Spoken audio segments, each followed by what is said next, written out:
biggest red flag for me in a relationship would be when you feel that someone cannot hear you, and they can most of all not hear your pain. So you feel this like bubble in your gut when you feel that that person hurt you unknowingly. Maybe it was innocent, but they can't read you, like they can't sense from your energy that you're hurt. So you feel like you have to bend over backwards and over explain yourself for something that you feel the person should have naturally intuited. Like they should have been, you feel like if they love you that much, they should have known, oh, you got quiet. Oh, you pulled away energetically. Oh, you kind of receded into yourself. And because if there's a blockage and they cannot meet you at that level of emotional depth or emotional awareness, where they're really having the receptivity to be able to hear and read and sense in that emotional way. And it may just be a cut and dry thing where they can't meet you where you need to be met. They can't read those subtle hurts, those subtle things. They can't, when you say, hey, this hurt me, I know you didn't mean to hurt me, but it did hurt me. So I'd appreciate if you could apologize or like adjust the way you speak about this or do this thing.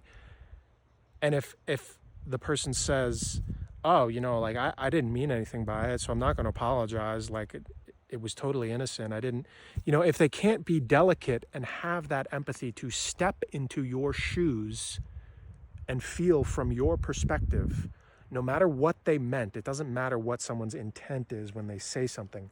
If it hurt you, it hurt you. If you are asking the person to adjust their behavior, that's what you're asking. You should be owed that as showing up as a loving partner. So I think that's a big one for me. Like that would determine a lot. If someone cannot read when I am hurt and cannot read and feel when my heart is hurt or I pull away.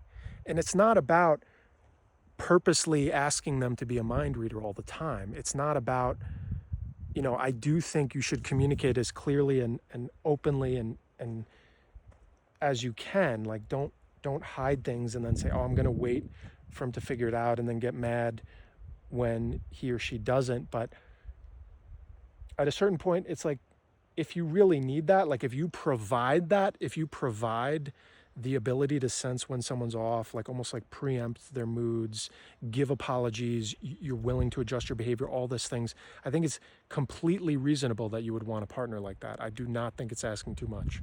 You want someone that speaks your love language, and you should be able to have that, because I don't think there's any worse feeling than being in a relationship with someone you love and you feel like they can only really understand or hear or see 70% of you or something like that. So it's probably worth the holding out or the waiting or the patience to find someone who sees 100% of you and feels you in your heart without even having to say it.